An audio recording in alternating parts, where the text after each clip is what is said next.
પત્ની પ્રેમી સાથે ભાગી જતા અમેરિકામાં રહેતા એક ગુજરાતી યુવકે આ અંગેનો વિડીયો વોટ્સએપ પર વાયરલ કરી દીધો છે.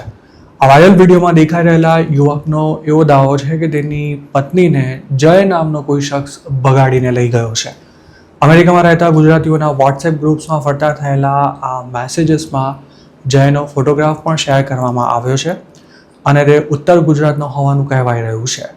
જય જે યુવતીને ભગાડી ગયો હોવાના દાવા કરાઈ રહ્યા છે તે પાછી એક દીકરીની માં છે અને તે પોતાની સાથે સાથે છોકરીને પણ લઈ ગઈ છે. આ યુવતીના પતિનું કહેવું છે કે તેની પત્ની એપ્રિલ મહિનામાં જ પ્રેમી સાથે ભાગી ગઈ હતી.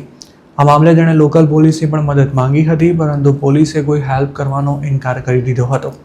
પોતાના વાયરલ વિડીયોમાં આ યુવકનું એવું પણ કહેવું છે કે 8-10 દિવસ સુધી પત્ની અને દીકરીની શોધખોળ કર્યા બાદ પોતે હવે હિંમત હારી ચૂક્યો છે. તેણે લોકોને અપીલ કરતા પોતાની દગાબાજ પત્ની અને તેના પ્રેમીને સજા અપાવવાની પણ માંગ કરી છે.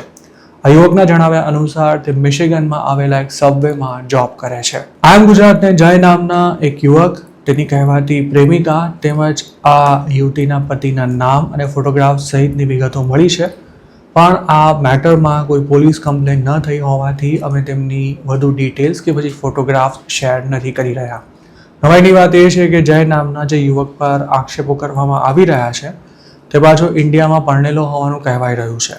જોકે જયની પત્ની અમેરિકામાં છે કે પછી ઇન્ડિયામાં રહે છે તેની કોઈ વિગતો આ વાયરલ વિડીયોમાં નથી જણાવાઈ. અત્યાર સુધી અમેરિકામાં ચોરી કરીને ભાગી જતા એમ્પ્લોઈઝ કે પછી એમ્પ્લોયને હેરાન પરેશાન કરતા અને પગાર ન આપતા ઓનર્સ પર આક્ષેપબાજી કરતા વિડીયોઝ વાયરલ થતા હતા, પણ તાજેતરના વર્ષોમાં કદાચ પહેલીવાર કોઈના અફેરનો મામલો ચર્ચાનો વિષય બની રહ્યો છે. જેની પત્ની ભાગી ગઈ હોવાનું કહેવાય રહ્યું છે તે યુવક છેલ્લા 3-4 વર્ષમાં જ ઇલીગલી અમેરિકા આવ્યો હોવાનું જાણવા મળ્યું છે. તેના મેરેજને 9 વર્ષ જેટલો સમય થયો છે તેવું તેનું પોતાનું કહેવું છે. તેની પત્નીની ઉંમર 32 વર્ષની હોવાનું હાલ ફરી રહેલા મેસેજમાં જણાવાયું છે, જ્યારે તેમની દીકરી 5 વર્ષની છે. આ યુવકની પત્નીનો જે ફોટોગ્રાફ વાયરલ થયો છે તેને જોઈને જ અંદાજ લગાવી શકાય છે કે તે કદાચ જલસાવાળી જિંદગી જીવવાની શોખીન હશે, જ્યારે તેનો પતિ ખૂબ જ સામાન્ય માણસ લાગી રહ્યો છે. પોતાના વિડીયોમાં આ યુવક રડતા રડતા કહી રહ્યો છે કે પત્નીએ તેની સાથે જે કંઈ કર્યું તેનાથી પોતે ખૂબ જ વ્યથિત છે અને ભગવાન તેને ક્યારે પણ માફ નહીં કરે કે ન તો તે પોતાની જિંદગીમાં કદી ખુશ રહી શકશે. તેણે લોકોને એવી પણ અપીલ કરી છે કે પોતાની પત્ની અને તેનો પ્રેમી ક્યાંય પણ દેખાય તો તરત જ પોલીસને જાણ કરી દેવી. તેણે જે મેસેજ ફરતો કર્યો છે તેમાં તેણે પોતાના પરિવારજનોની પણ માફી માંગી છે અને અમેરિકા આવવા માટે કરેલા દેવાનો પણ ઉલ્લેખ કર્યો છે. તેણે એમ પણ જણાવ્યું છે કે પોતે હાલ રડી રડીને દિવસો કાઢી રહ્યો છે. આ પતિ પત્નીએ એકબીજાના નામના ટેટુ પણ કરાવ્યા હતા, પણ ઇન્ડિયામાં તેમની વચ્ચે જે કહેવાતો પ્રેમ હતો તે અમેરિકા પહોંચ્યા બાદ વહેમ સાબિત થયો છે. આવા મામલામાં મોટાભાગે પતિ અથવા પત્ની બધી જ ગોઠવણ કરી લીધા બાદ મોકો મળતા જ રાતોરાત પ્રેમી કે પછી પ્રેમિકા સાથે રફુ ચક્કર થઈ જતા હોય છે. કેટલાક લોકો તો જતા જતા એવી ધમકી પણ આપતા જાય છે કે જો મને શોધવાનો પ્રયાસ કરશો તો ખોટા કેસમાં ફસાવીને ડિપોર્ટ કરાવી દઈશ. અમેરિકામાં ડોમેસ્ટિક વાયલન્સના કેસમાં પણ ઘણા લોકોને ડિપોર્ટ કરાયા છે. તેવામાં જો તેનો ખોટો આરોપ લાગે તો પણ ગમે તે અનડોક્યુમેન્ટેડ ઇમિગ્રન્ટ તેમાં લાંબો ફસાઈ શકે છે. ઇન્ડિયાની સરખામણીએ અમેરિકામાં ડિવોર્સ લેવાનું પણ ખૂબ જ આસાન છે અને પતિએ કમસે કમ સંતાનોની તો ખાધા ખોરાકી આપવી જ પડતી હોય છે.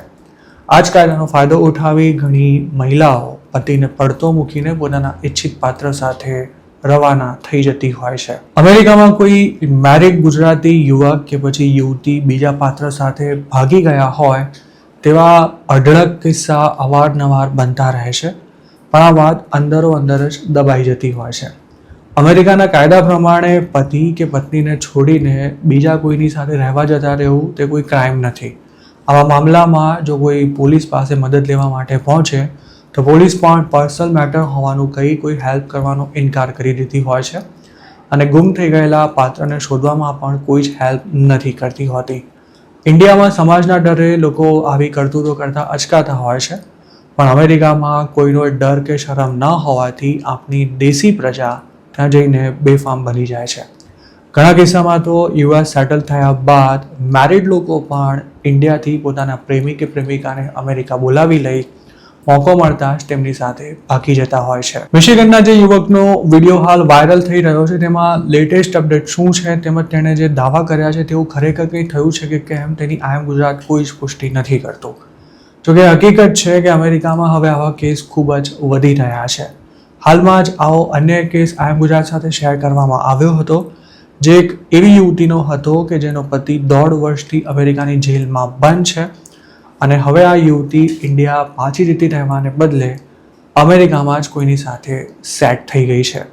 અમેરિકામાં ડોલર તો છે, પણ ડોલરની કમાણીની સાથે સાથે બીજી જે પનોતીઓ આવે છે તેને મેનેજ કરવી દરેક દેશી માટે આસાન નથી હોતી. આ અંગે આપનું શું માનવું છે તેમને કમેન્ટમાં ચોક્કસ જણાવજો.